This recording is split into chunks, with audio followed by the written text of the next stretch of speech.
नमस्कार दोस्तों, मेरा नाम है देवराज और मैं आप सभी का स्वागत करता हूँ इस चैनल पे।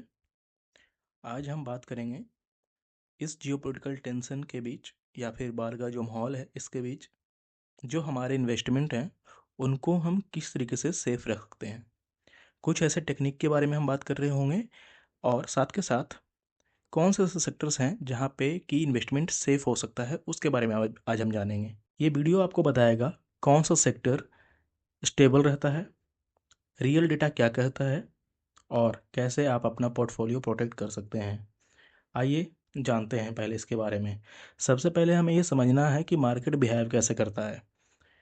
हिस्टोरिकली ये देखा गया है कि जब भी वॉर हो या क्राइसिस के टाइम हो, जो वोलेटिलिटी होती है मार्केट की वो काफ़ी ज़्यादा बढ़ जाती है और इक्विटी मार्केट जो है शॉर्ट टर्म में 5 से 20% तक गिर जाता है, या फिर इस तरीके के माहौल में कहीं ना कहीं टेंस माहौल में जो मार्केट है वो डीप डाउन पेनिट्रेट करता है। चाहे वो कोविड-19 का क्रैश हमने देखा हो हाल फिलहाल के दिनों में, जिसमें कि निफ्टी काफ़ी ज़्यादा गिर गया था अप्रॉक्स 38 to 40%। बाद में उसकी रिकवरी हुई थी 12 से 18 महीने में, जो भी हमने देखा था। इसीलिए पैनिक टेम्पररी होता है, सिस्टम लॉन्ग टर्म स्ट्रांग होता है। ये चीज़ आपको ध्यान देना होगा।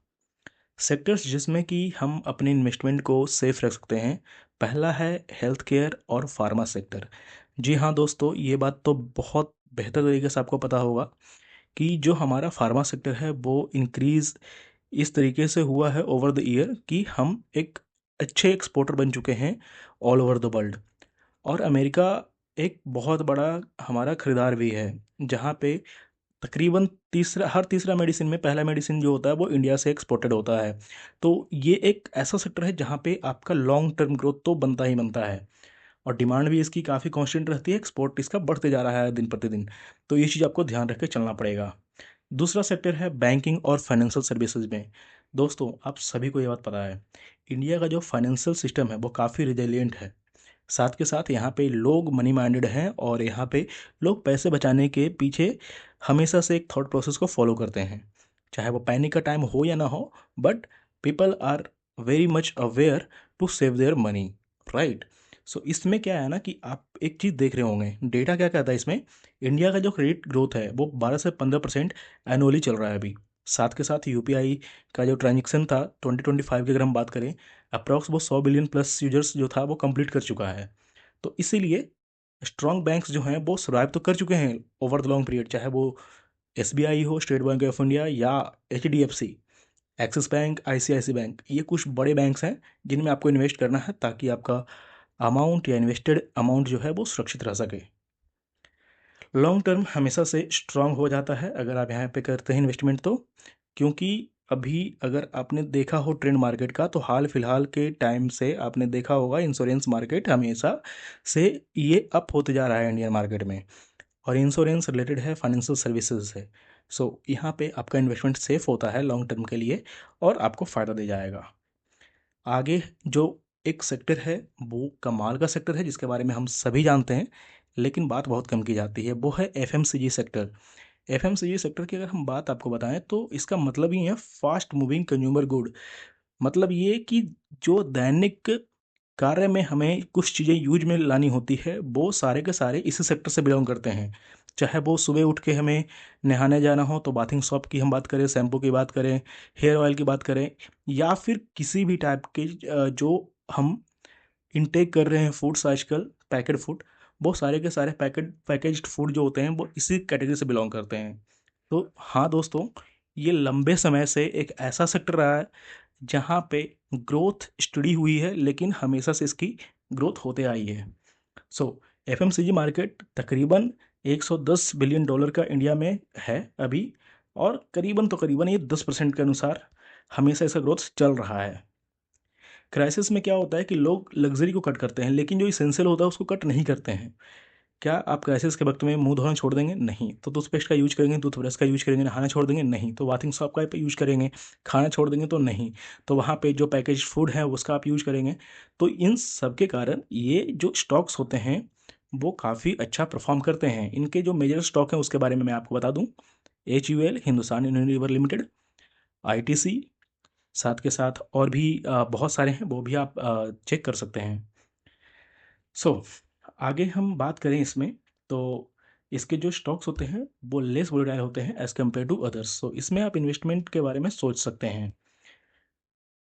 आगे जो एक सेक्टर है वो है इंफ्रास्ट्रक्चर का।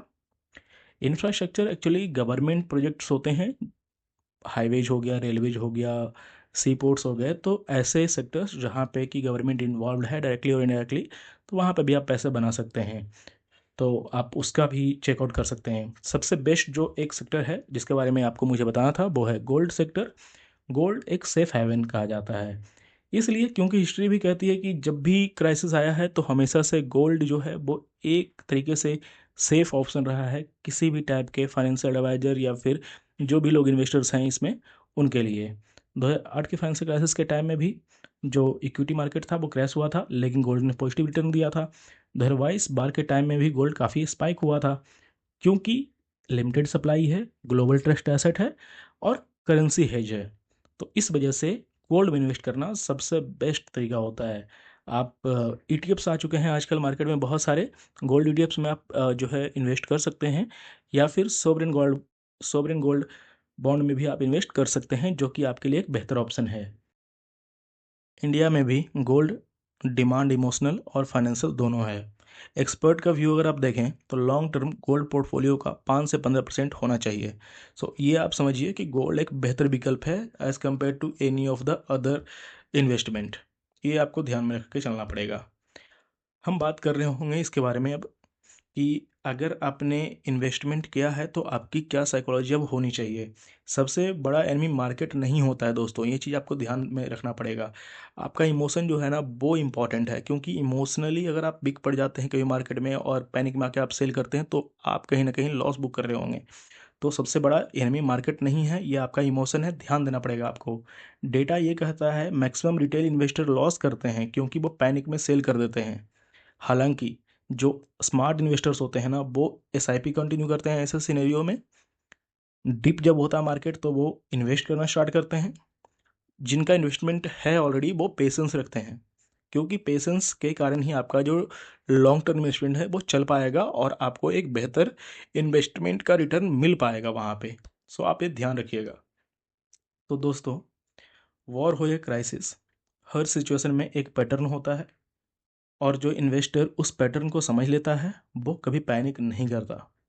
अगर आपको ऐसे हैं डेटा ड्रिवेन फाइनेंस वीडियो चाहिए तो लाइक कीजिए, सब्सक्राइब कीजिए और बेल आइकन को हिट कीजिए। मिलते हैं नेक्स्ट वीडियो में। धन्यवाद।